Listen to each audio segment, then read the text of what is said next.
After MP Alfred-na Election matamda Kuki-singna Congress ta vote pirabadi separate administration demand support tougani NRC da Kuki komthok hainabadagi Timothy Zimik-na yana-cherol ethoklamle hairi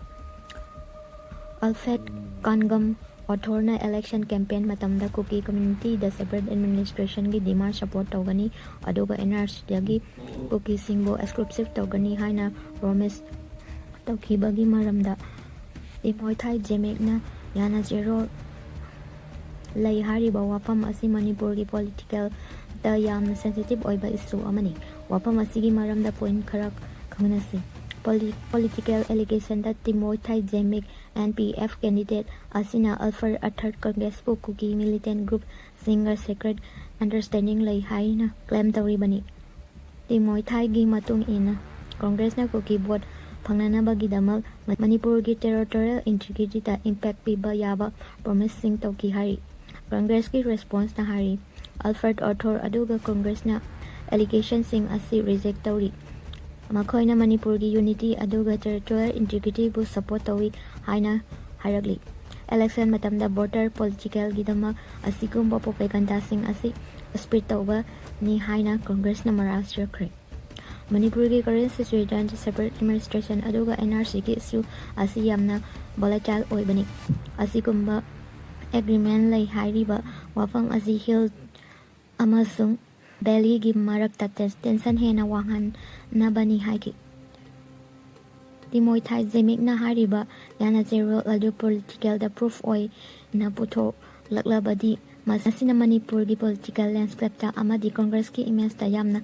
achoba impact sapu bigadori adubu proof lektaba allegation khaktang oirabadi masibu election strategy amani haina lobayai political allegation that Timothy Zimik NPF candidate asina Alfred Arthur Congress Kuki militant group singna secret understanding lay haina claim tauribani Timothy gi matung ina Congress na Kuki vote phangnanabagidamak Manipur-gi territorial integrity da impact piba yaba promising tauki hari Congress ki response na hari Alfred Arthur aduga Congress na allegation sing asi reject tauri Makoina Manipur-gi unity aduga territorial integrity bu support tawi haina hairagli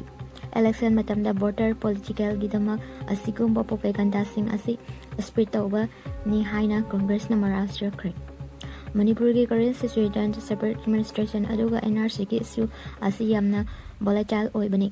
asigumba agreement lay hairiba wafam-asi hill amasung Delhi gi marakta tension hena wahan nabani haiki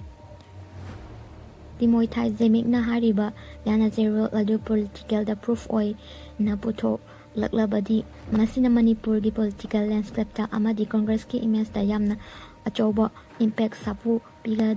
bigadori adubu proof lektaba allegation khaktang oirabadi